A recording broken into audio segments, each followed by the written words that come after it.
Well, good morning from Canberra, Australia's capital. You can see the Parliament over my shoulder here across the lake in the background, and the Lions are currently making their way from Sydney. Having trained this morning, they'll land in about an hour to begin preparations for their game against the Brumbies. And Andy Farrell has named his side. They'll arrive into a city that's very much under construction. They're putting in a light rail system, and the whole place is dug up. And his team, Andy Farrell's team, remains very much a work in progress. But what we're seeing on Wednesday looks like a dress rehearsal for the first test. It's the strongest team Andy Farrell has played yet.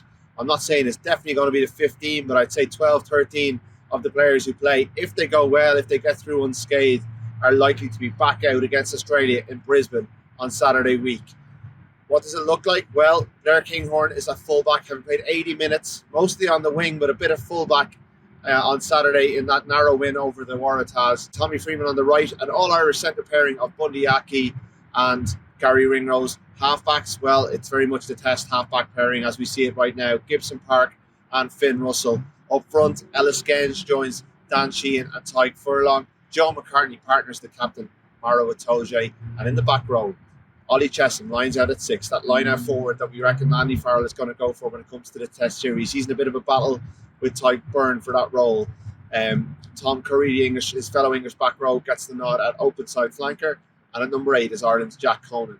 On the bench, well, it's a homecoming for Mack Hansen, the Canberra boy who played for the Brumbies before Connacht signed him up, and he ended up playing for Ireland. Well, he gets to go off the bench in the number 23 shirt, and what will be an emotional night for him. No place, unfortunately, for Finlay Beelan, who also hails from this neck of the woods, because Andy Farrell has gone for Ronan Kelleher, Andrew Porter, and Will Stewart as the reserve front rows.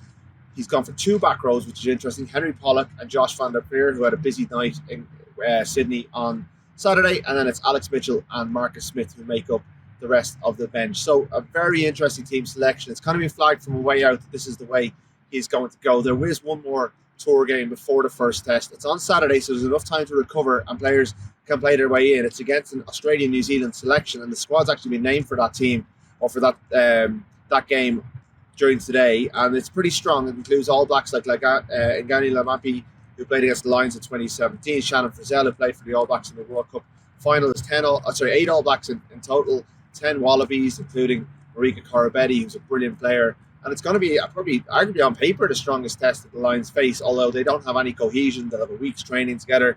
Les Kiss and Ian Foster, experienced coaches. It's a bit of a barbarian's look to it. It could end up being a bit of a shootout. Obviously, the Lions who are playing on Saturday will know they're in the last chance saloon. They'll have a feeling that this team that's playing the Brumbies here on Wednesday is much more likely to be the starting test team for that first test. But Andy Farrell will say, I'm sure, when he meets the media here a little bit later on, that he's keeping his options open, that he hasn't firmly made up his mind. That's the way he's going to play it, I suspect.